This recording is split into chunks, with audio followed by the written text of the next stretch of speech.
right? This meeting is being recorded. This meeting is being recorded.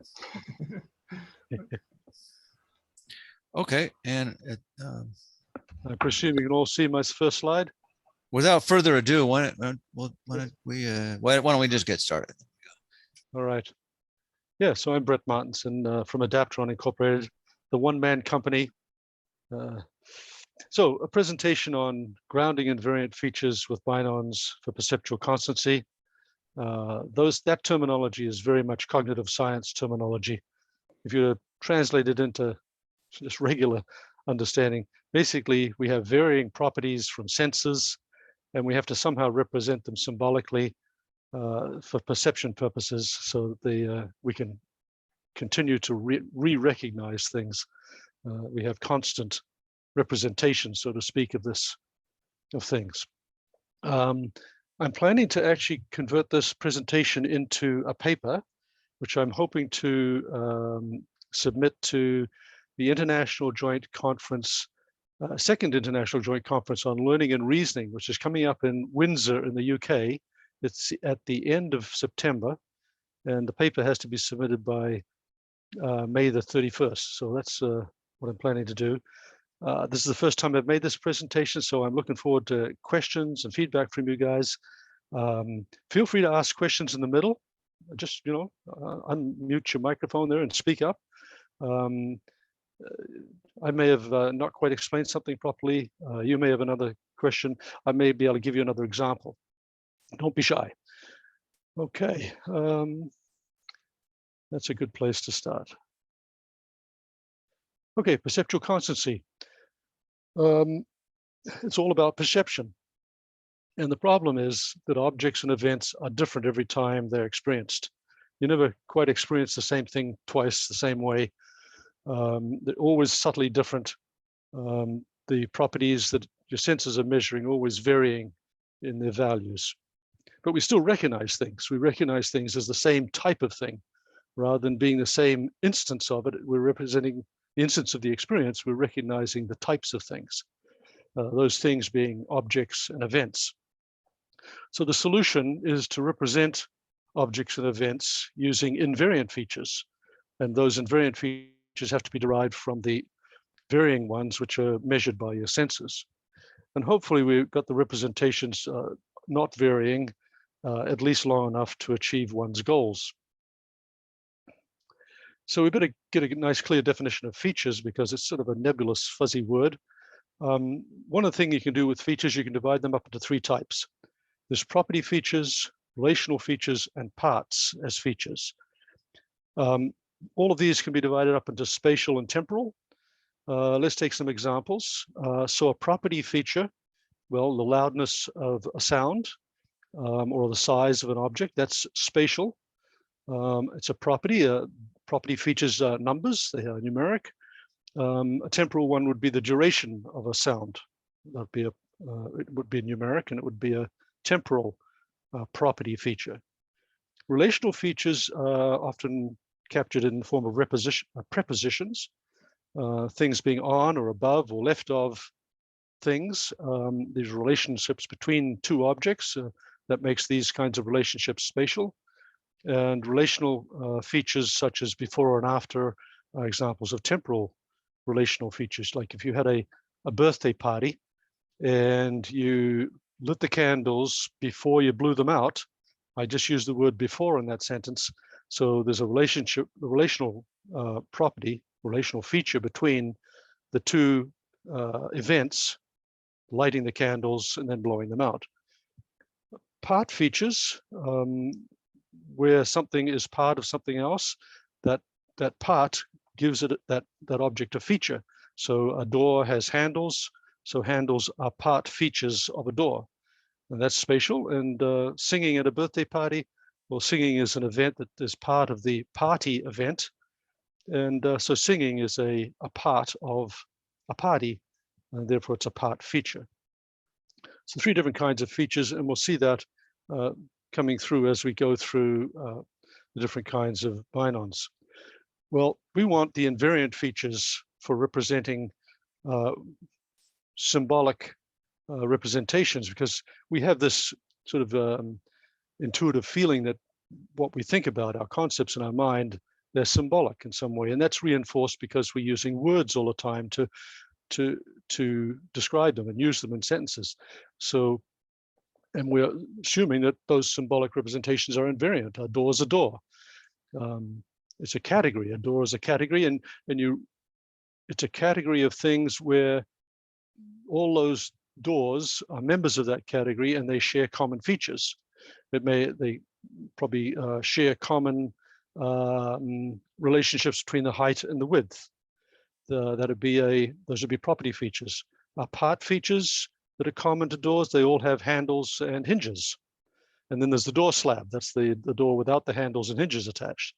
So we have this concept that we want common features that are invariant features, group those common features into a group, and then you have a way of creating a representation of an object or an event. Well, the smallest kinds of things that can be invariant when it comes to numbers that you're reading from sensors, for example, distance. A distance of 7 is invariant with respect to the two numbers that are being used for the positions. It's a very simple kind of invariance, but still, it's 7 is invariant with respect to the values being used for the start and the end positions. Ratios are also invariant. A ratio of 1/2 is independent of the source values. You can have all sorts of combinations of numbers that still have you a ratio of 1/2. So in a way, 1/2 is an invariant, in this case, a property feature. So differences in ratios are actually the simplest kinds of categories that you can start using when you're trying to build up invariant features for objects and events. Well, we better get into perception, what we mean by perception, what perception consists of, because we're dealing with perceptual constancy. So perception is a process which starts out with sensing, then goes into recognizing objects and events, and then goes into encoding new ones that haven't been recognized. And the sensing there could be sensing things visually, it could be sensing things through hearing, through touch, or whatever senses that are involved. And therefore, what's recognized and encoded is grounded on the senses. They're the source of the information that is being used to represent the objects and events. And those objects and events, when they're mentally represented, we call them percepts, from the word perception. So mental or artificial representations of objects and events are percepts. And we're going to start representing percepts in the form of Binons when we get to that. And perception forms deep compositional hierarchies. So hierarchies, which are trees, compositional in that you group or you combine or aggregate simpler pieces to form higher level compositions. The door is a good example. A door is a composition of a handle and 2 hinges and the door slab. And of course, it's multi-level hierarchy, so it's a deep compositional hierarchies. And there's a paper there referenced that shows how deep compositional hierarchies can be used for representation of percepts. So let's go through perception. We've got sensing, we've got recognition, and we've got encoding. And we've got quite a few things to go through on sensing before we get to recognition and encoding. So one of the key problems in perception is called the symbol grounding problem. The problem is that when you've had all that the original AI software, which was all symbol processing and symbol logic, the problem was, how did those symbols get grounded on reality? Sure, the logic was great, and symbol processing systems come up with all sorts of good, interesting solutions, but the symbols themselves are not grounded on reality. So that's the symbol grounding problem. The solution is to relate those symbols to that which is measured by the senses. So then percepts get their meaning relative to the environment via the senses. So having a good quality design, a good general purpose design of the senses is really important if we want to try and create general purpose artificial intelligent agents, AGI.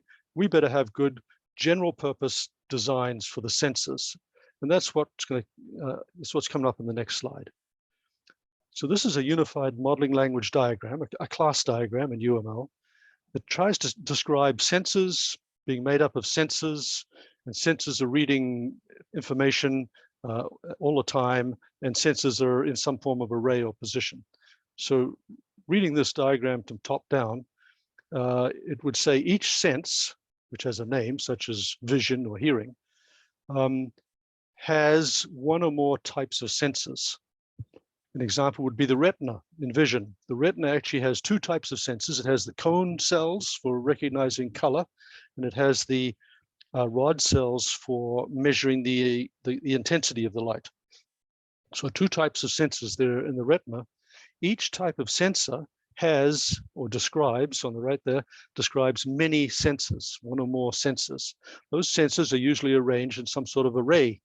In the retina, for instance, the array is not a nice linear array or a regular array. There's obviously a far denser number of rod and cone cells in the fovea center of the retina, and fewer around the outside. But for making a general purpose description or design for sensors and sensors, we're just going to assume that we have a two-dimensional array or a one-dimensional array, and it's a regular array where each sensor has two positions, an X and a Y coordinate. So that's sensors have one or two positions, and then sensors at any one time are producing many readings. Sorry, at any one time are producing one reading. Each sensor is giving you a reading of a particular intensity, the intensity of whatever that type of sensor is measuring. If it's measuring the volume of a certain pitch, that intensity will be a volume reading or a loudness reading. So the readings are being obtained at one and only one time. At any one time, there may be many readings because you have many sensors. Each reading could be coming from many sensors.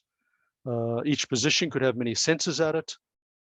That's because at one position you may have a cone cell and a rod cell in case of the retina. And then every sensor is of only one type of sensor. So that's very general. Obviously, animal sensors are way more sophisticated than that, way more variations, and etc. But we need something at least to ground our artificial general intelligence on. And then there's two additional attributes there for types of sensors: the intensity type, nominal, ordinal, interval, or ratio scale. And then there's the intensity precision. And we've got slides coming up to describe those attributes in more detail. So intensity type. Intensity types can be non-symbolic, which is numeric, or they can be symbolic. A really sophisticated sensor could generate symbolic values. It could recognize things and give you the names of things like pencil or door or blue. A less sophisticated sensor would probably be generating non-symbolic intensity values, numeric values, and most animal sensors are generating intensity values which are non-symbolic. Non-symbolic values can be divided up into interval scale and ratio scale. This is important. Interval scale, such as position and time, they don't have a zero position which has much meaning to it. Whereas ratio scales, the zero means nothing. Zero, like a ratio scale of lightness or pressure or loudness or weight, they have zero values. That means you haven't got any of that pressure or that loudness or weight. Interval scale, examples of interval scale where the zero position is kind of arbitrary, degrees Fahrenheit. 0 degrees Fahrenheit is the freezing point of salt water. The 0 point on the degrees Celsius is the freezing point of unsalted water. So that's the subtle difference between interval scale and ratio scale. Ratio scales are called ratio scales because you can actually create ratios of them. You can say one pressure is twice the pressure of another pressure. or one weight is twice the pressure of another. Sorry, one weight is 10 times the weight of some other weight. That's why they call ratio scale. And we'll get into those ratios, because we want to use those ratios of ratio scale values and convert them into symbolic representation. So symbolic values, discrete, nominal values, nominal as from the word name, so the pencil, blue, door, etc. They can be characters as well. And then ordinal symbolic values that have an order, a sequence designed, so the alphabet A to Z, for example.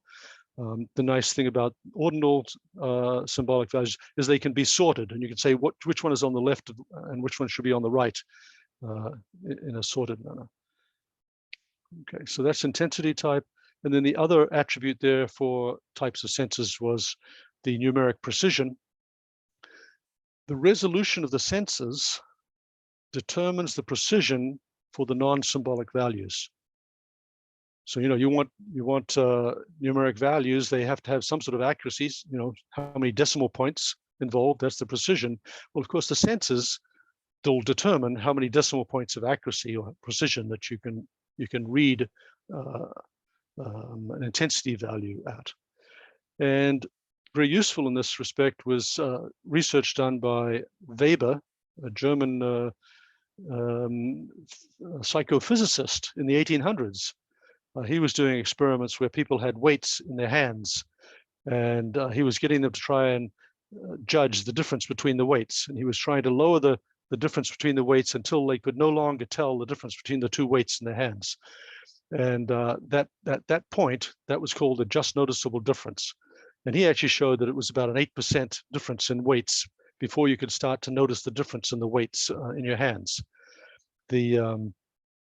And that 8% was independent of the weight, the absolute value of the weight. So you could have a gram in one hand and a 1.08 grams in the other hand. You could just start to tell they were different. And it would also be at 8% if you had a kilogram in one hand and a 1.08 kilograms in the other hand. You could start to tell a difference. And these just noticeable differences are dependent upon the sense. So if you're measuring the loudness, it's actually been shown it's 10%. For skin pressure, it's about a 14% difference before you can start to tell the difference.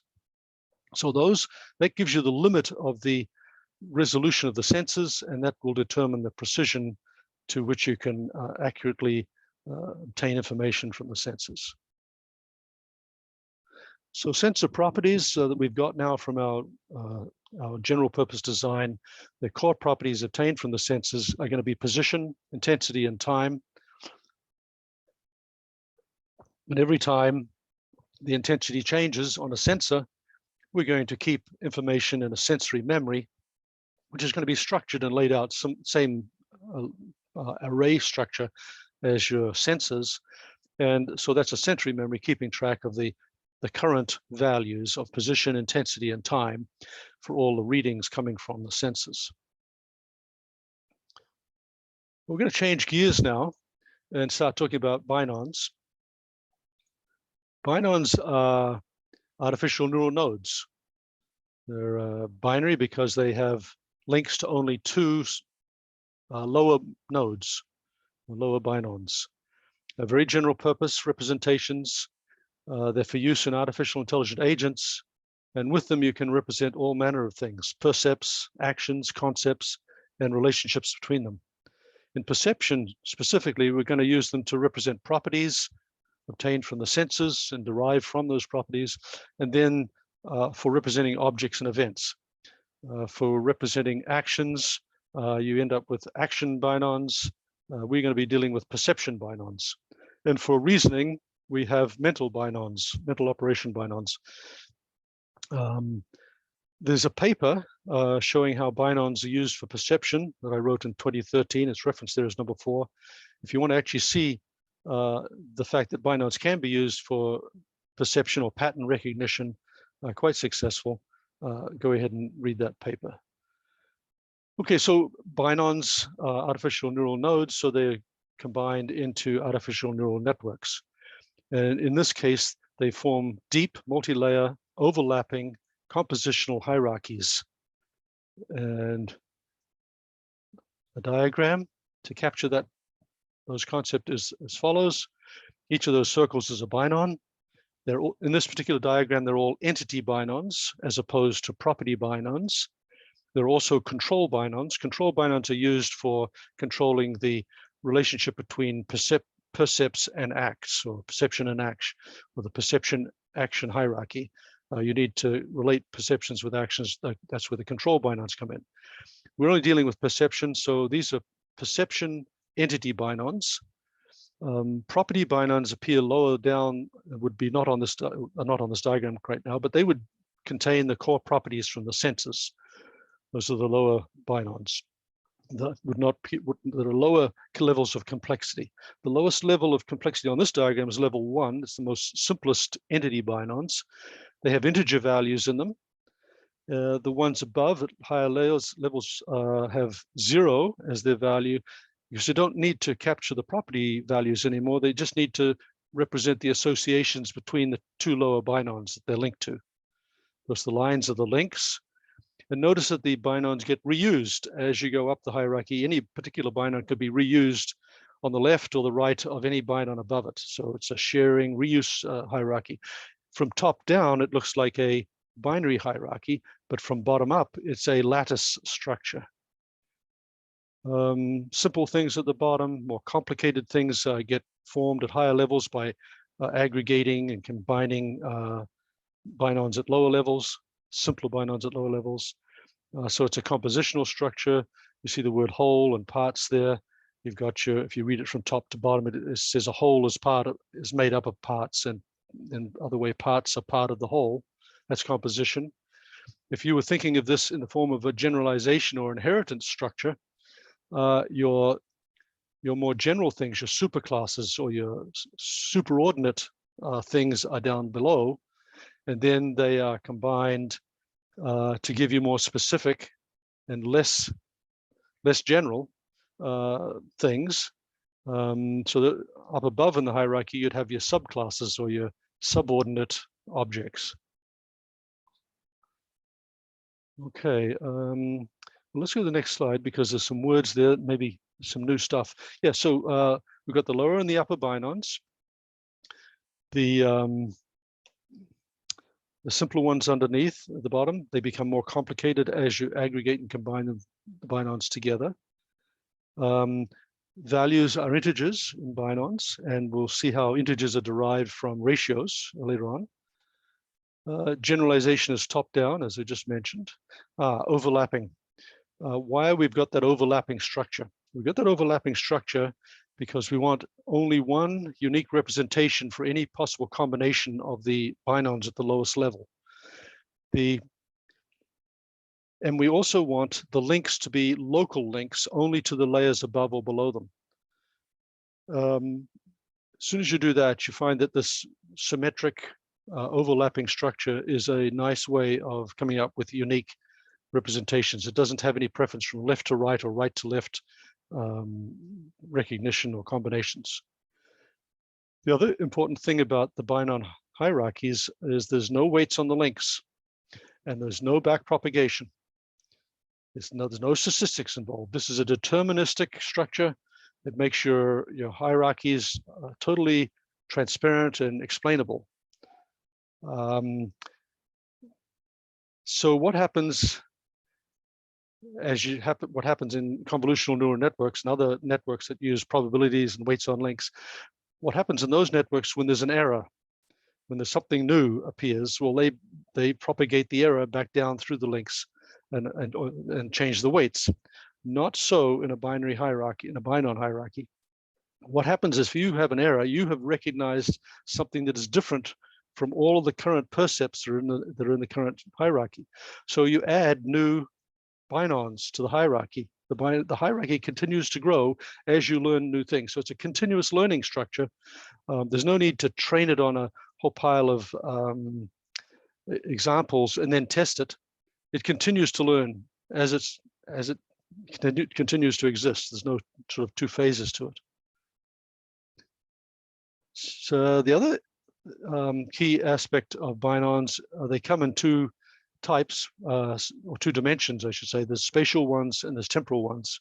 The spatial binons, they're used for representing types of objects. they have a plus sign underneath them, and the two lower binons occur and experience simultaneously to form a spatial binon. Temporal binons represent types of events. They have an arrow underneath them, and the lower binons occur in sequence in time, the left one, then the right lower binon.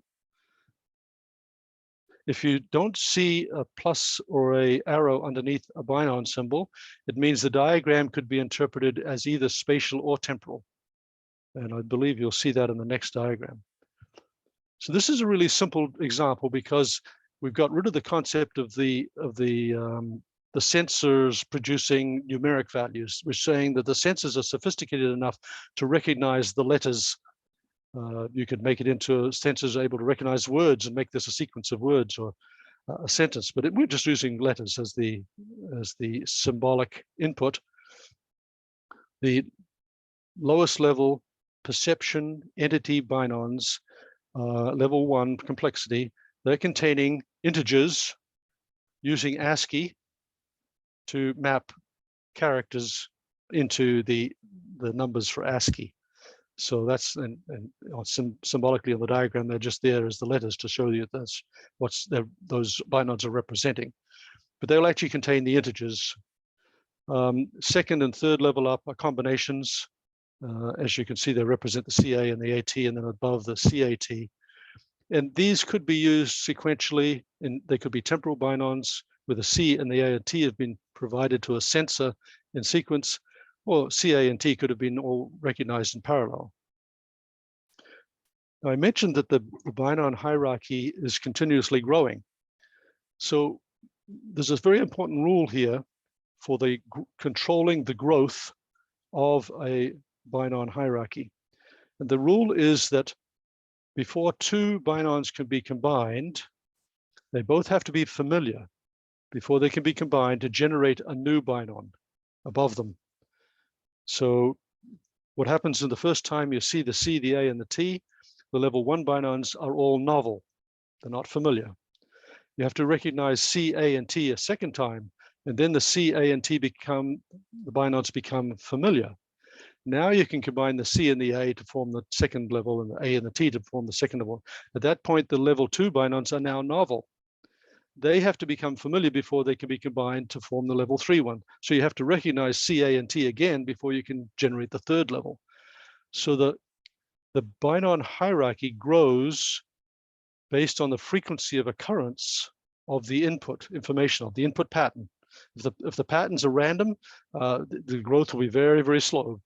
But if you've got a pattern that's reoccurring again and again, that particular pattern will be recognized sooner because the hierarchy will grow to the top, recognizing the pattern. So that's an important rule when it comes to learning a binon hierarchy. So now let's deal with recognition. Recognition being the second step in the perception. Perception was sensing, recognizing, and encoding. Recognizing is a pattern matching process with known percepts, with known binons, perception entity binons. It's a bottom-up process. Properties, values come in from the sensors. Relationships are formed between those property binons. And we haven't seen any property binons yet. We've only seen entity binons. So you form the relationships between the property binons, and then you end up with the lowest level complexity level 1 symbolic representations, which are going to be the ratios, and they can then be combined and form objects and events, or represent objects and events, depending on whether, of course, they're spatial or temporal entity binons. In the process, you're identifying categories of things. And then the novel things are encoded and kept in long-term memory, which of course is multiple lots of binon hierarchies. But we need a short-term memory. We need a short-term memory to keep track of those percepts that are currently active based on what is currently being experienced. It keeps the recognized percepts or references to those percepts that are in long-term memory with their varying sensory properties. So the varying sensory properties are not kept in long-term memory. They're kept in the short-term memory, in order to help build and derive the invariant features or invariant properties. And the other thing that short-term memory is being used for is for counting repetition. We're going to talk about repetition a little later. Repetition occurs at all different levels of objects, complexity, and humans have this natural capability of getting a feel for the number of things.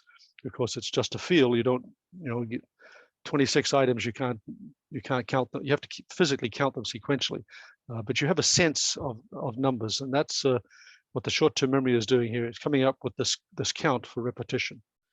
The structure of short-term memory is going to be a hierarchical compositional structure, the same as long-term memory, with overlapping structure between the Binons.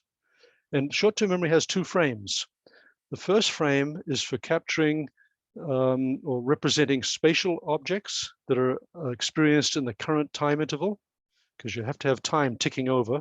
Time, although it's continuous in the real world, software has to have some sort of minimal time interval. And of course, that comes back down to the resolution and precision concept. But there's a time interval where each time interval you get readings from your sensors.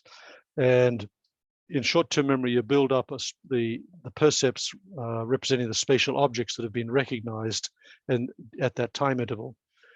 But then the events are recognized in a second frame, and that second frame keeps track of these events whenever there's a change of the objects in the first frame. And in here, of course, we're keeping the objects and events that are represented in long-term memory, plus the varying properties that are associated with them in that particular experience. So that's short-term memory.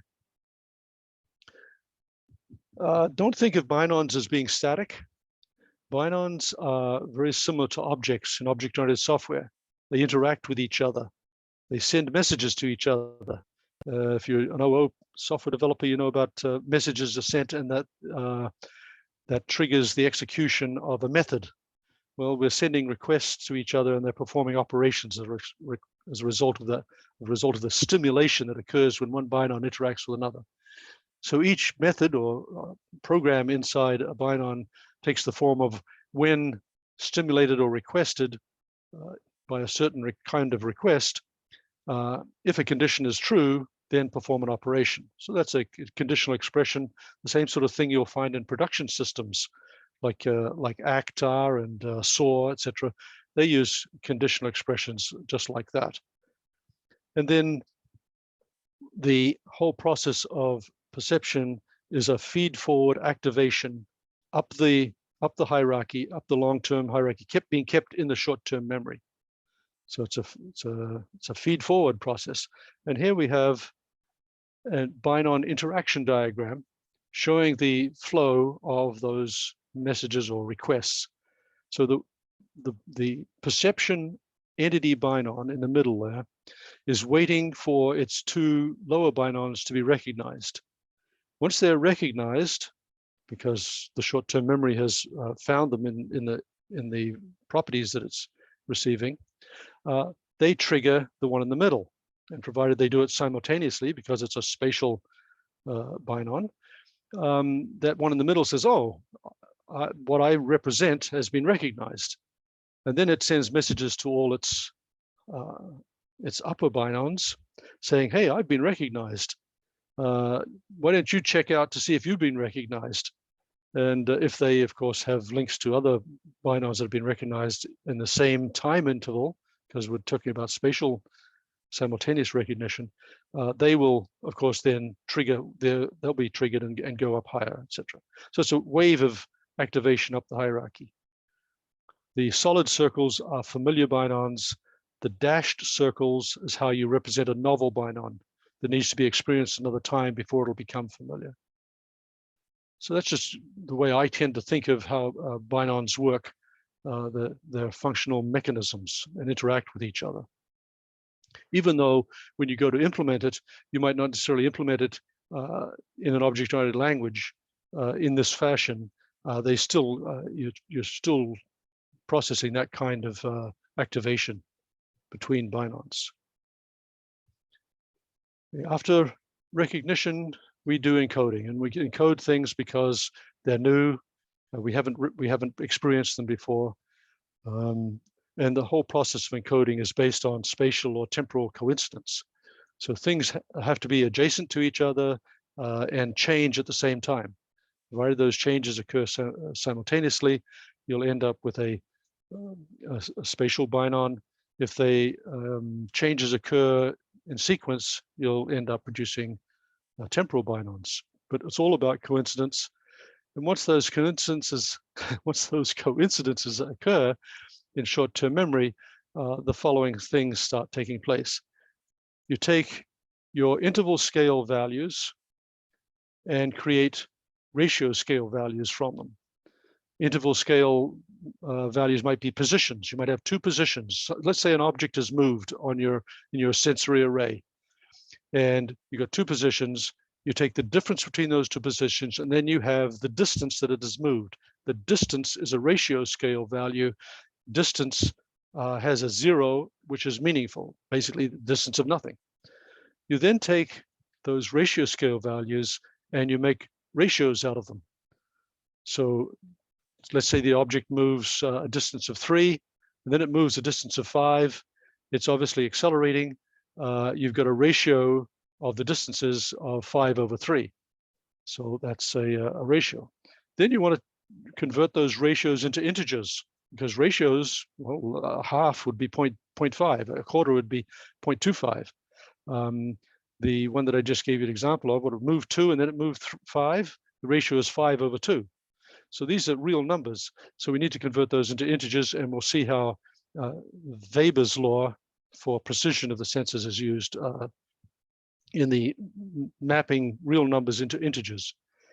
You then want to form patterns of objects and events out of those ratios, because ratios are stored at the level 1 of complexity. They're the simplest objects, simplest symbolic things that can be represented. You want to ground them on sensors, because at this point you've just calculated some numbers and ratios. You want to say, okay, that set of numbers came from your microphone. In the case of an AGI robot, you've got a microphone, so those sensors are reading loudness. So you have to ground those values and ratios on the type of sensor. And then you can combine those objects and events into multimodal percepts. In the examples that follow, I'm going to be using just a one-dimensional example. It just so happens that most of the features that occur in 2 and 3 dimensions are actually occur in 1 dimension. And when you go to look at the paper that I wrote in 2013 called Perceptra for recognizing handwritten digits, the handwritten digits are actually scanned into a one-dimensional array, and then they're recognized. It actually doesn't, it uses adjacent relationships, horizontal relationships in the digits. It doesn't make any use of the vertical relationships in the pixels on a handwritten digit, and it still does pretty well for recognizing handwritten digits. Anyway, here's an example of a 2-dimensional, it's called the checker shadow illusion. Professor Adelson at MIT in 1995 came up with this particular illusion. And of course, the illusion is that the squares A, B, and C are they're identical grayscale intensity. If you use a meter to measure their intensity, they'd be exactly the same. And you can see that when you see the vertical grayscale lines joining them up. And I have drawn exactly the same thing in a one-dimensional array at the bottom there. And believe it or not, A, B, and C are exactly the same grayscale intensity. When I drew this, I picked exactly the same colors. Why is it they look so different? They look different because of the rapid change in intensity at the edges, but you sort of don't notice the gradual change of the shading in the middle of the intermediate squares.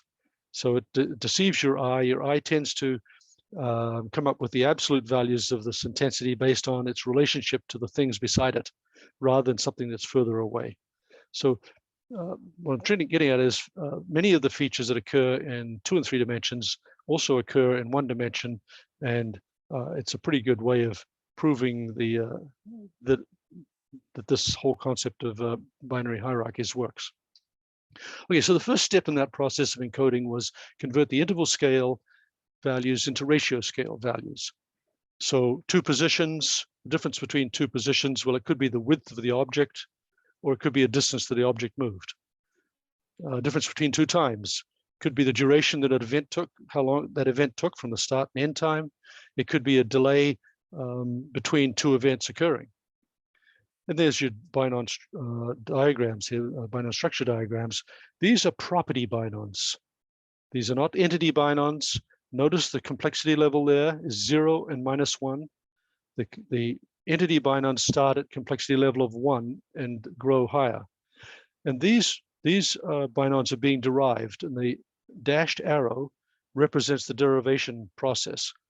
In the case of the left one there, it could be a distance or a width, and of course it's position 2 minus position 1. And similarly, if it's dealing with times, it's either a delay or a duration based on time 2 minus time 1. Okay, so interval scale at -1, ratio scale at 0, level 0, and ratios at level 1. Okay, so let's look at that. So here we have a shape pattern. It's and it shows the in the real world there, you've got certain widths, width of 2 or width of 1, 1, and then 3. You've got it, you could recognize it in any position because it's position independent. The widths are 2, 1, 1, and 3. Those are your widths at level 0, the ratio scale, because a width of 0 is meaningful, as doesn't mean any width.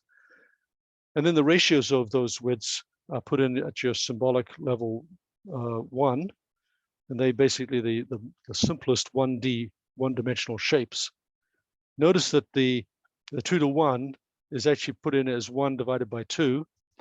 The reason that the ratios are in the form of the right-hand lower Binon value being divided by the left-hand lower Binon's value is to make it consistent with the previous diagram, which showed the fact that, oops, I don't want to do that one. It's always the right-hand lower Binon minus the left-hand lower Binon, okay, for derivation. And the same thing is taking place here in the derivation for the ratios at level 1. And you'll see when we convert ratios as real numbers into integers, we're going to end up with subtraction being used, just like we had between the previous slide. And of course, at the highest level, you've got something that represents the pattern of 2, 1, 1, 3. It's effectively a one-dimensional shape pattern. And that's what was being used in the Perceptual paper from 2013 for recognizing handwritten digits. I've used that also for recognizing Morse code. Notice there's no plus signs or arrows underneath the entity Binons there. This could be a case of temporal pattern of Morse code DAs and DITs. And on my website, there's some screen dumps of my Morse code recognition software. I haven't published a paper on the Morse code temporal pattern recognition. Well, here's another Binon hierarchy. In this case, the source values are coming from the sensors as intensity values, the actual intensity of a reading, in this case, the grayscale level. And those are already level 0 readings. They're the core property Binons from your sensors. They're already ratio scale. Then you can do the actual ratios of those and put them in at the level 1 symbolic level, and higher up level 2 give you the pattern of the 3 intensities. So that gives you a contrast pattern. Repetition. Repetition is a very important concept in recognition because things repeat. Objects and events repeat at all levels of complexity. You can have a whole pile of doors that are beside each other. The doors repeat.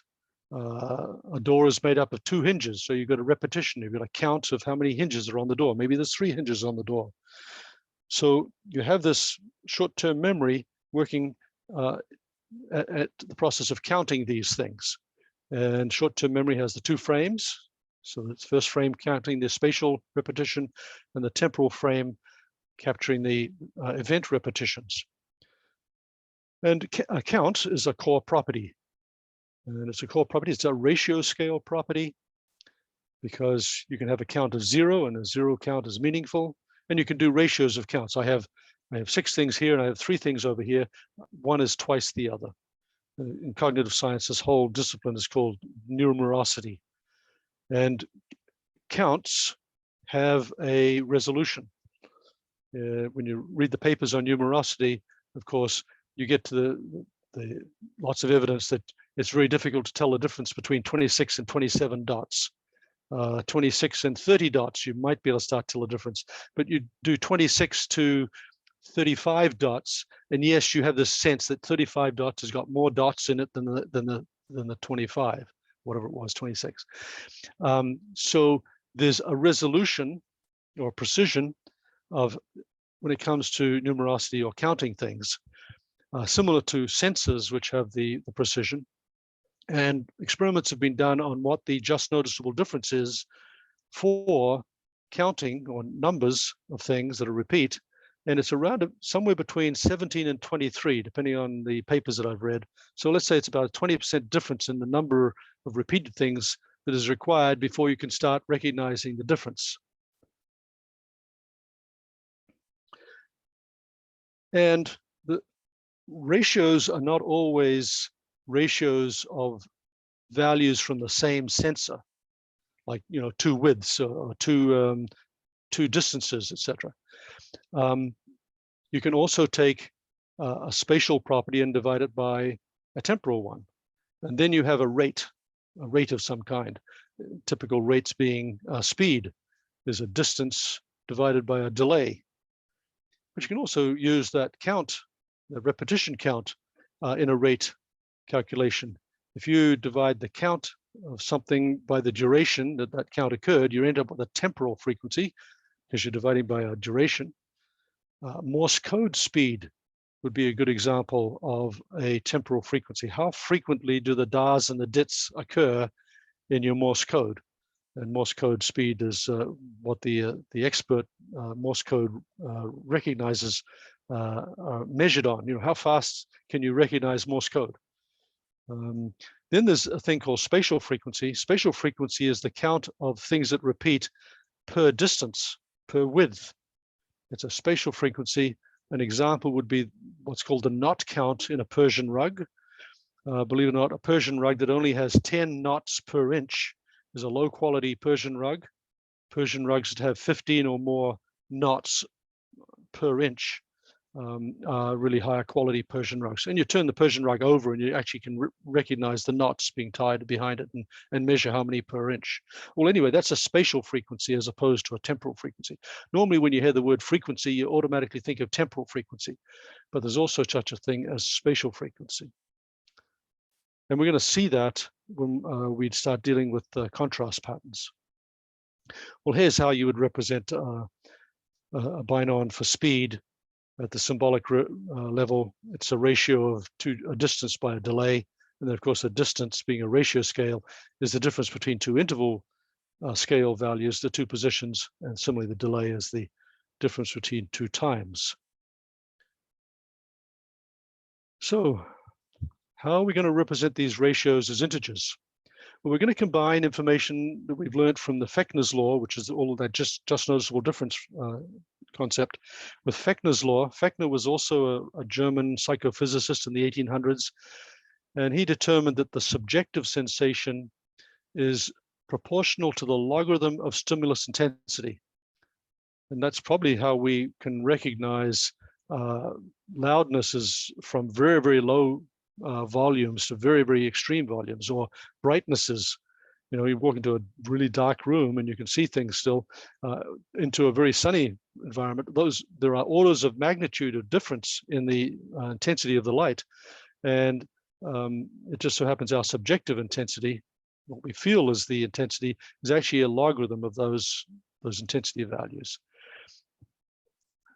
So we want to map these ratios and ratio scale values into integers. And by the way, when you create a ratio from two ratio scale values, that ratio is also ratio scale. So you keep on taking ratios of ratio scales, which are ratios, etc. It's just so you can get quite complicated, and that would actually be used in the previous diagram. Sorry, not that one. Previous. You could do acceleration. Acceleration would be the ratio of two speeds. So anyway, that's a side note. So for converting the ratio values, which are real numbers, like a half being 0.5, and representing it as an integer, we're going to use logarithms in the calculation, because you can take the logarithm of a ratio, like you see on the bottom line there. A log of a ratio of x over y is equal to the log of x minus the log of y. So we're converting division into subtraction. And we also wanted to use subtraction in the subtracting one interval scale value from another to generate ratio scale values. So this will now give us a consistency, always using subtraction instead of division. And we want to use the just noticeable difference to give us the resolution of the values that we're using here. So it just so happens, if the base of the log is 1 point just noticeable difference, and you use that, then the integer value of the difference between the two logs x and log y changes to 1 to 2 to 3 based on every time you go up one more on the just noticeable difference. So let's look at the math here. There's two widths on the bottom, and you can just tell the difference between the two widths. I'm assuming a just noticeable difference of 15%. I think your sensors can actually sense widths differences slightly more accurately than that. They may be down at 10 or 8%. I don't know what the actual just notable difference is for widths, visual widths, that is. But anyway, we want somehow to represent, as soon as the second width goes into the just noticeable difference stage, we want to represent that as an integer. So using logs of 100 and 115, using a base of 1.15, you actually have 32.95 and 33.95. And the difference between those two logs is exactly 1. And it'll stay a value of 1 while the second width continues to increase in width. So it could be 116, 117, 118. It could keep going up, and even up to 132, you'll still end up with a value of 1. But as soon as the width on the right goes to 133, you'll end up with the next level of just noticeable difference, which is 15% more than 115. And then your binon at the top there, using the integer value of the difference, will actually be 2. So you've effectively represented ratios as integer values, and those integers have a precision based on the range of ratios that make up that just noticeable difference. So that's what we do for converting your real numbers like 0.5 and 3/4 and 5 over 2, etc., converting them into integers. Your key point here to remember, we're going to come up with it again later on, is that if you have a value such as 3 over 4, your log value will be a negative value. Whereas if you have a value of 4 over 3, it's greater than 1, you'll end up with a positive value for that integer. But the values in the binons can only be 0 or positive. So what do you do when you have a negative value in this calculation? The same would be true when you have a negative value in the calculation of a ratio scale from the interval scale, because you're using subtraction there too. So combining those ratios into patterns, you can represent one-dimensional shapes, spatial shapes, by ratios of widths and sizes.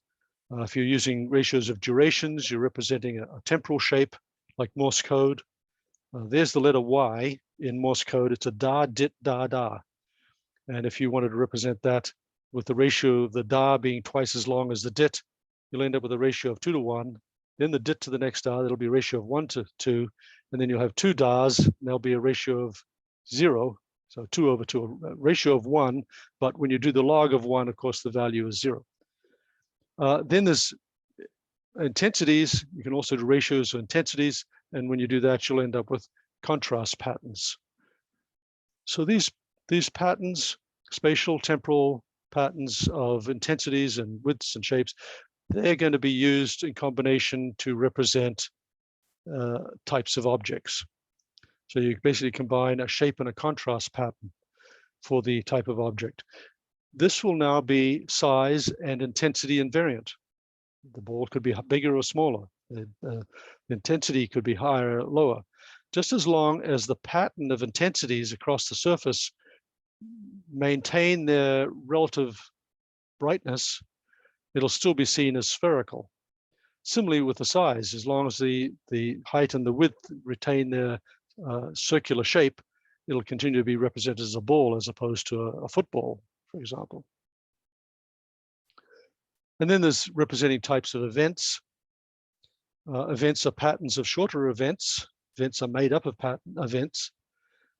Take, for example, playing a tune on a piano. Let's say you're playing Happy Birthday on a piano, and it's a whole pile of notes that occur in sequence. Each note is a particular event. You can play that tune, Happy Birthday tune, at different speeds. It'll still be recognized as the Happy Birthday tune. That's a temporal shape pattern. It's time scale invariant. You can change the speed of the playing and you can still recognize the tune. And then there's a thing called temporal, there's a temporal contrast pattern as opposed to a temporal shape pattern. You know that when you hit a note on a piano, the note only lasts for about a second or maybe a second and a half. There's a piece of that note which is called the attack. There's the sustain, the decay, and the release. And that's called a volume envelope of a musical note. That is a intensity pattern, patterning of the volumes. And it would be a temporal contrast pattern as opposed to a temporal shape pattern. So using those to represent types of events. So you've now got types of objects, you've got types of events, but objects and events can continue to change their position, change their size, change their intensity, occur at different times, last for a certain durations, and of course they can all repeat. So the objects and the events may be now represented as invariant objects or invariant features as types of these things, and they may be represented symbolically, but they still have to be related to the properties that they have that can continue to vary. Okay, so you could have a door that moves from one position to another, a door that expands in size and contracts in size. Maybe the door becomes brighter or duller. You might see the door at different times, or you might see the door for different durations. And of course, you might have many doors beside each other. So these properties that are always varying have to be associated with the objects and events. And you start doing that when you start grounding these properties and the derived properties that are derived from them, and you start associating them with something that is an object or an event, such as a sensor type. A sensor is effectively the smallest object that is being recognized, is what the sensor is measuring. It's measuring the information from an object. And then you need to combine them into all possible combinations. However, you don't have to generate all of these representations. You only generate those representations where the varying properties are changing. If the varying properties are not changing, there's no need to include them in the recognition of that object or that event. So this is at the lowest level now, how you start associating objects and events with their varying properties, using, of course, a binary structure, an overlapping structure, in order to be able to represent all possible combinations. And if you're familiar with your, what's it called? Polynomial polynomial structure, where you go 1 4 6 4 1, or you go 1 5, I think it's 10 10 whatever 6 4 1. That polynomial structure, that's what's happening here in the number of nodes it could be at each of the different layers But again, they don't necessarily be there unless they are a result of properties changing. So you still have to be able to represent all possible combinations, but only those ones that are actually experienced. So the simplest and the smallest symbolic thing that can be recognized is a contrast. It's at an edge, and that edge may then move. As soon as it moves, you may recognize it at different positions. So those ratios at level 1, symbolic level 1, are the simplest possible symbolic representations. Of course, we've converted those into integers in our level 1 perception entity binons. So that's just showing you an example of where that has been associated with a particular sensor property, such as its position or time. And now you're starting to recognize, well, edges between things, an object that spans more than one sensor is going to have a left edge and a right edge, or a left position and a right position. It's got two edges. Something that moves is going to have two positions. The edge is going to move from one position to the other. Okay, so that's how that will take place. And then there are more detailed contrast patterns. We're trying to represent something that has shading. A shading pattern is based on spatial frequency. You remember temporal frequency, then there's spatial frequency. Well, you want to represent relative intensity per distance. You want to represent very sharp changes. Don't know what happened there. You want to represent sharp changes in intensity. They occur over a very short distance. So you got the contrasts of 9 to 7, 2 to 9, and 1 to 2, and they're occurring over a certain area or distance. In the first case, it's 9 to 7 occurring over a span of 6 sensors. But the 2 to 9 probably has a bigger contrast there between positions 12, 13, and 14. That 2 to 9 contrast is occurring over a very shorter distance of 3.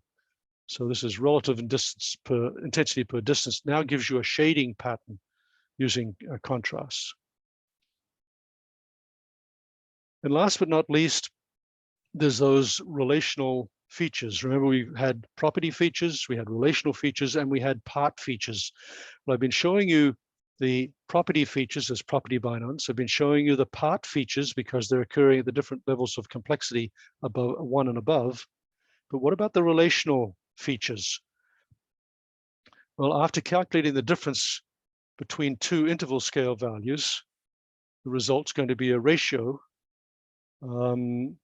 that may be a position. So that ratio may be positive, 0, or negative. So now, because we're using subtraction, when we take the difference between two interval scale values, two positions give you the width. That width could be negative.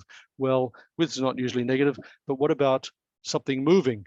Something moves from position 44 down to position 2. It's gone to the left. That may be a negative value. So we can represent left motion and right motion based on positive or negative value for a ratio scale value.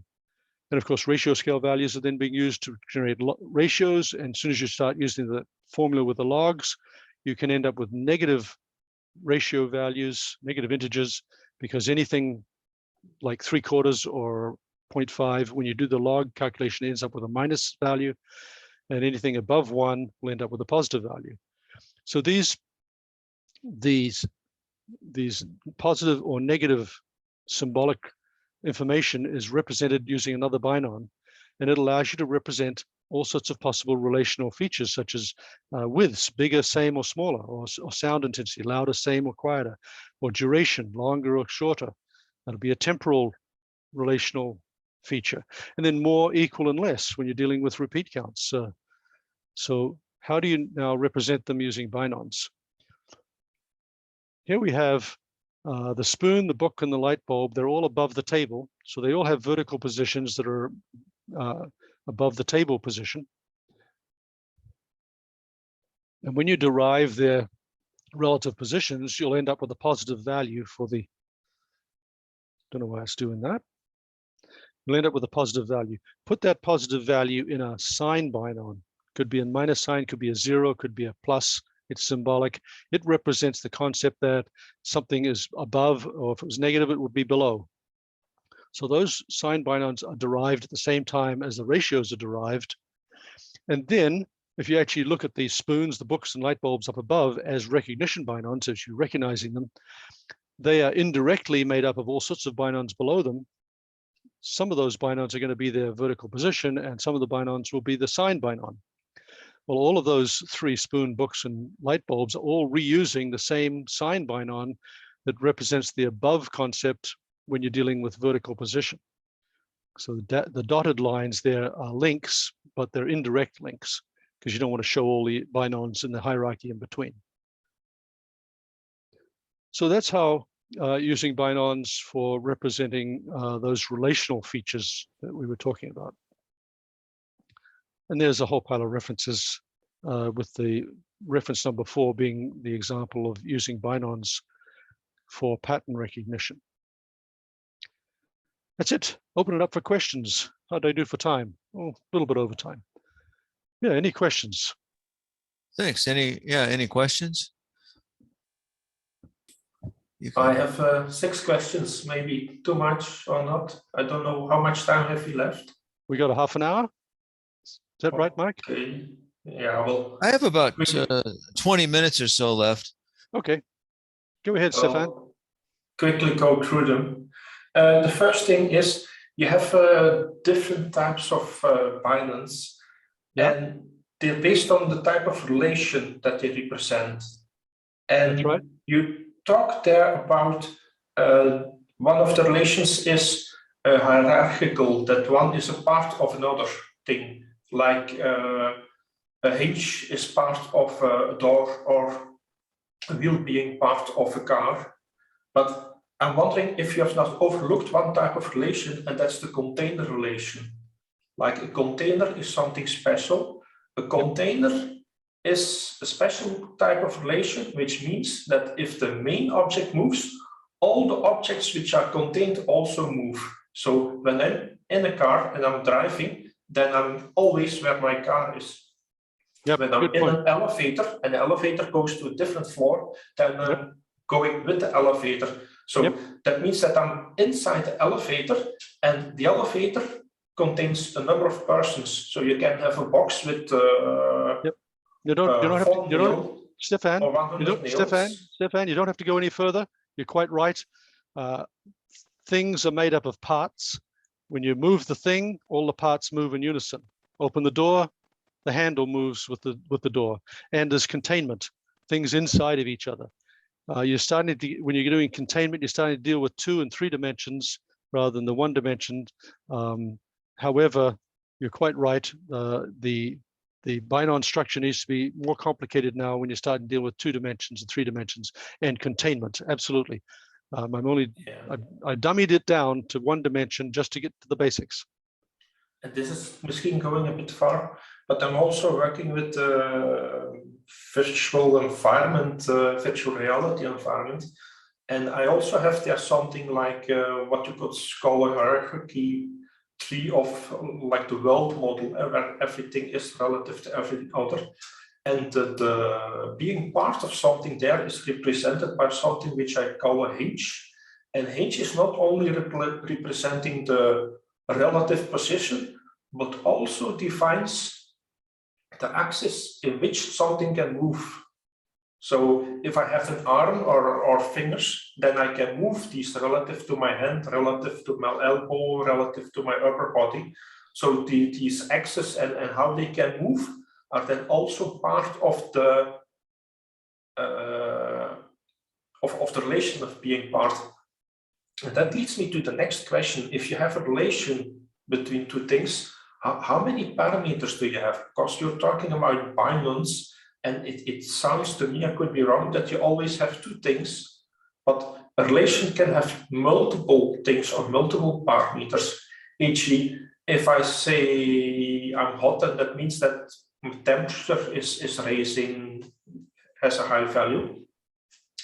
But if I have, for instance, a relation with a person, and that the relation is that I give something to that person, then you have 2 parameters. So I'm the object that has the relation, but the relation itself has 2 parameters, being to who I give it and what I'm giving to it. So And you also see this in written and oral language, that actions or verbs, like you want to call them, some have 1 parameter, some have 0 parameters. Like I'm angry, that has no parameters because the relation in itself already tells everything there is. But if there are values or parameters or even indications that give special meaning to the relation, then you can have multiple parameters, and these parameters themselves can also be hierarchical things. And the question is that not too difficult to represent with Binons if you only have 2 things, or do I see that completely wrong? Well, you don't have 2 things. You have as many as you want based on how many senses you have. Here you've got 3 senses, each one measuring something independent of the other one, but you're still forming a pattern where 3 things are now represented, a pattern of 3 things. So you could have the first one recognizing a muscle in your forearm, the black one recognizing the muscle in your bicep, and then the third one representing the muscles in your shoulder. So you can represent all sorts of patterns of combinations just depending on where the senses are. When you ask a question about interaction between people, and whether someone is communicating one way or the other with somebody else, you're starting to get into social concepts and concepts which are much more complicated. You're dealing with interactions, you're dealing with action and reaction, and you have to get into the perception action hierarchy to start modeling that kind of thing. And we're just dealing perception here, pure and perception only. Hopefully that answers it, Stefan. Yes. Then the being part of something, is that also a relation? Say that again. If one thing is part of another thing, that describes a physical relation between those 2 objects. But is that itself also a pure relation? Is that what? Well, if you talk about the hierarchy, because that's difficult for me to understand. I'm trying to translate that into how I have things in my mind. And if I'm thinking about relations between objects are not a hierarchy. They are a hierarchy, a tree structure at the moment that I've picked a starting point. But that starting point is actually just a node in a large mess of a mesh, not a mess, a mesh of objects that have relations, so that are connected by relations. And it also only becomes a hierarchy at the moment that I say that's the thing I'm talking about, that's the subject. And then if I look from that starting point to all the relations, then it looks like a tree structure. But before I've selected an object, it's a mesh, a library of a lot of things about which I know certain stuff, and what I know is represented by the relations that exist between all those objects. I'm not quite sure the question there. Well, the question is related to how you give a ground state to something, which you need to recognize it. And well, maybe I'm expanding the problem too much. Let's narrow it down only to physical things, not about social interactions of people. So only the relations, spatial relations about positions of objects. So physical things and the relative positions that they have in space relative to each other. So let's narrow it down to that. Then you can say that a face is a composition which, to start with, has symmetry, because you're talking about repetition, but not about symmetry. And I think that both are equally important. You have repetition, but symmetry is a special type of repetition, which is a pattern which repeats itself in 1, 2, or multiple axes. For instance, if I look to the shape of a car, then I know that the left side is the same as the right side. Same is true for the face of a person. Left side is more or less identical to the right side. Yep. Except that they are symmetry. And if I then look at the start pattern, which describes how a face looks like, then it just describes the right half and says it's a symmetry. And when I load it into short memory, then that symmetry is expanded, and then I have a left side and a right side. Right. So if I load it into short-term memory, then I can talk about left side, right side, upside, like the left side and right side of a car. But in the template that describes it, like it's stored on file on a hard disk, there's no left side, right side. There's just one side, and it says you have to. And the same thing is with repetition. This the case. So you can have linear repetition, which are 4 identical objects on a straight line, but you can also have rotating repetition, like the symbols on a clock. You have 12 symbols, and they repeat with 15 degrees, 30 degrees between them. Yeah. Okay. Well, let's deal with the car having the left and the right side of the car being a reflection. It's a reflection. And my question relative to that is that if you want to give something in ground state or to be able to recognize it, then you have this very big network of connected things. And before I can recognize something, I have to pick one thing. So I have to select one of those points and then see if it's identical to the thing that I'm perceiving with my senses at that moment. Do you know what I'm talking about? So I see something with my senses, and I'm going into my repository of stored things that I've perceived before. Yeah. And I'm looking in my repository, in my memory, which of all those things that are part of each other and that have relative positions to each other most resemble what I'm seeing now. But before I can compare it, I have to pick the right node. And I don't know upfront which is the top of the hierarchical tree. Once I know that, doing the comparison is easy. But if I don't know that, then I have to pick each of the nodes in my memory as being the top of the tree and then do the comparison, which means that I have to do it a million or a trillion times. Okay, let's let Brett answer that. Yeah, exactly. Everything is recognized from the bottom up. You can't recognize anything up higher until you've recognized all the lowest level parts. That's the first thing to recognize. The next thing is the left-hand side and the right-hand side of the car being a reflection of itself. The 1/2 there is a half, 0.5, and 2/1, the opposite ratio would be 2:1.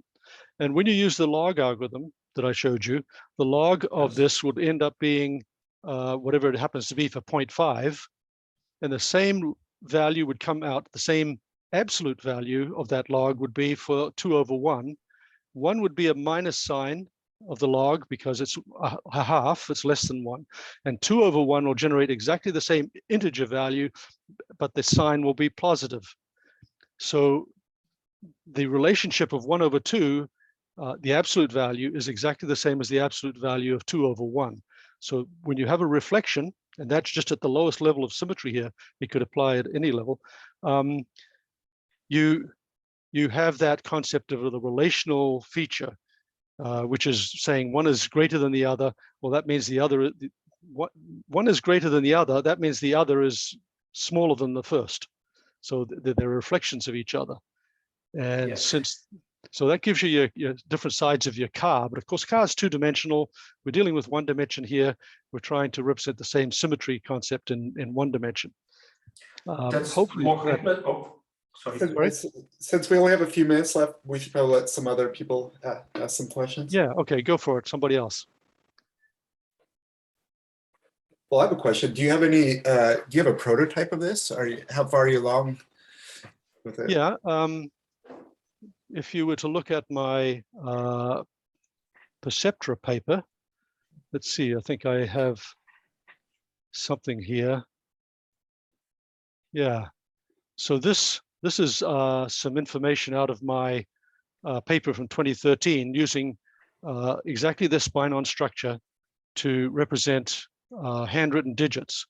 And you can see there over the period of 6,000 handwritten digits, it's starting to classify them as 0 to 9, and it gets better and better pretty quickly, and it reaches around about an 80 to 85% accuracy rate in recognizing handwritten digits. And all it's using here is a linear representation of those digits. So they're basically strung out in the form like that. And since it's 8 by 8, that's 64 pixels in a row, and it's only recognizing the horizontal patterns of widths. It's only doing widths, it's not doing intent. Well, it does intensities as well when you deal with the multiple level images rather than the black and white ones. So yes, that it works, and you can play with it and run it, and it shows you all the different levels of Binons, how many are created at different levels, how many are accurately classified, etc. And you can run it up to around about 5,600 digits are in that database. What benefits do you see this over, like, classical neural networks? It's deterministic. There's no probabilities. So the calculation speed is absolutely phenomenal. Being deterministic also, it is transparent. You can go in there and say, okay, how was that thing derived and how does it represented? There's no fuzziness as far as probabilities are concerned. It's simple, and there's only 2 links to the lower Binons. There's not multiple links, and it doesn't get that complicated. Transparent, deterministic, fast calculations. It's independent of the type of sensor. It works on multiple different kinds of sensors, provided you're using that design for the sensors and sensors. There was something else I was going to say. Transparent. Oh yes, it's a continuously learning hierarchy, not like a conventional neural network, convolutional neural network, where you train it on a number of voices, and then from then on it doesn't learn anything new. It does as well as it does. This one just continuously learns. Anytime there's something different, novel, it'll produce a new node in the hierarchy to represent it. So those are some of the advantages. Cool. Any other questions, comments?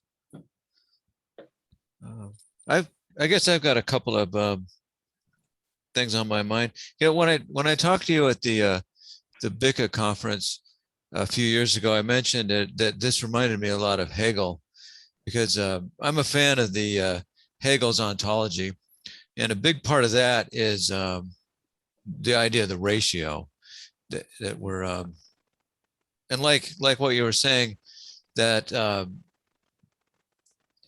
at some point with your logarithmic formula, at some point we do notice a change. We're not computational devices that have that kind of granularity. It has to reach a certain threshold. So that's a big part of Hegel's measurement category. His ontology includes a measurement. And so I just wanted to mention that. It reminded me of that. And Brett, go ahead, please. I'm not familiar with that ontology. How do you spell Hegel? H-A-G-L-E? H-E-G-E-L. And I actually would not recommend that you try to read his works. But if you're interested, I could send you my notes, which are kind of a distillation of what I could make out. He's notoriously about the worst philosopher to try to read. It's just awful. So I'd love to read your notes. Anybody assign me a Hegel label, but it's his ontology is pretty thorough. Ratio is a big part of it, but it's not the only part. So I mean, like when you were talking, at what point, what you've got here, it is a full-blown cognitive architecture pretty much, right? I mean, we're just the part that we're touching on here is limited to perceptions and recognition, but you've got a lot more, right? I mean, it goes pretty much the whole distance. So it's a reasoning inference type engine. So you've got symbolic representations, and you need to be able to inference over those symbolic representations. Yep. And so a single binary, Binon. I remember one time I called it I got it mixed up with onions. Anyway, but it ultimately it is quantitative. So you've got either got a 0, a 1, or on up. It's an integer, right? Yeah. Yeah. It can't really go negative except in like in a perceptual at the beginnings of the perception, right? Yeah, that's right. The negative values represent a relationship of less than or smaller than. Yeah. And your positive ones represent the concept of greater than or more than. So the binon is always some kind of 0 to some positive integer. It's always quantitative, but it also includes a qualitative symbol at some point. Well, qualitative because you start combining them. Yeah. And they represent, because the source values are varying, the binons end up representing categories of things or types of things. They don't represent the actual, they don't contain the actual varying values. They contain ratios which are independent of the values used in their derivation. Yeah. Well, personally, I really like that. It's refreshing not to see statistics and such. I had a couple other questions, but we're pretty much out of time. Does anybody have any last questions? I just wanted to mention to Stefan, if you want to email me those questions, Stefan, I'd be happy to respond to that in an email. Well, I think that we covered most of it, but well, we're out of time, but maybe I could show something that I've been working on, which is very much related to what you're talking about. So you're talking about grounding invariant features, which to me means as much as finding a way to represent something with an always identical value or format or a type, pattern. Identical type of thing. Yeah, but something that represents something which can be seen in a lot of different orientation of views. So if I see a person, I can see him from the front, from the side, from behind. Yep.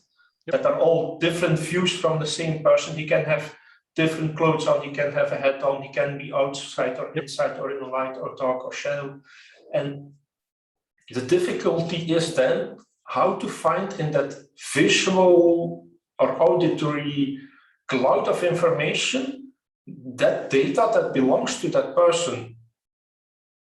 So if you want to bring that to a ground state, then you have to find a way to get a pattern out of the world and represent it such that you can compare it with the patterns that you've stored in your memory, and they have to match.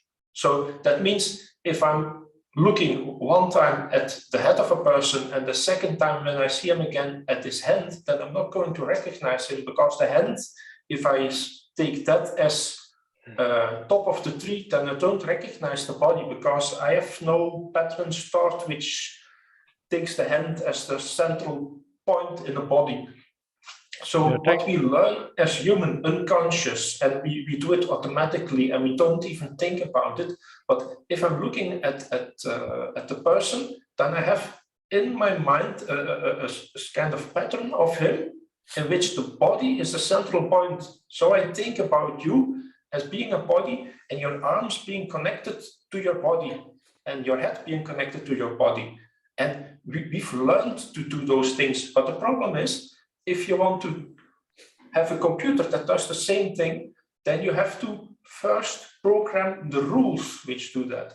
So if we start being, no, you shake now. Oh, no. Okay. Yeah. No, you don't want to program all that stuff ahead of time. You want general purpose learning that'll recognize any pattern of invariant features, any possible combination of invariant features, spatial and temporal, which can represent the type of an object or an event. And then you combine and combine and combine and combine, and finally you have a representation of your grandmother from all the different angles and dimensions, angles you've seen her from. It's a promising architecture. I want to read more of your book, I think. Yeah, it's still in the process of being written, but yeah, I'll be I'm happy to give you early drafts if someone wants to read it through and give me feedback. Okay. Well, I'd be thanks. interested too. It's a Thanks, good presentation. Was that who was just talking? Was that Oh, it was me. Oh, Lance? Oh, I thought you took off. No, Okay. I'm here. Oh, okay. I was just saying I really enjoyed the presentation, and I've had a lot of similar thoughts about this type of stuff. Yeah, I did too. I didn't totally understand everything. I got a lot though, but Well, all the slides have notes underneath them, so you can read the notes underneath each slide. So go back and look at them. okay. Well, Yeah. thanks a lot, Brett. I'm gonna I will post the video in the archive. There's a archive for all of our meetups available, but I can put it on YouTube too if you like. Yep.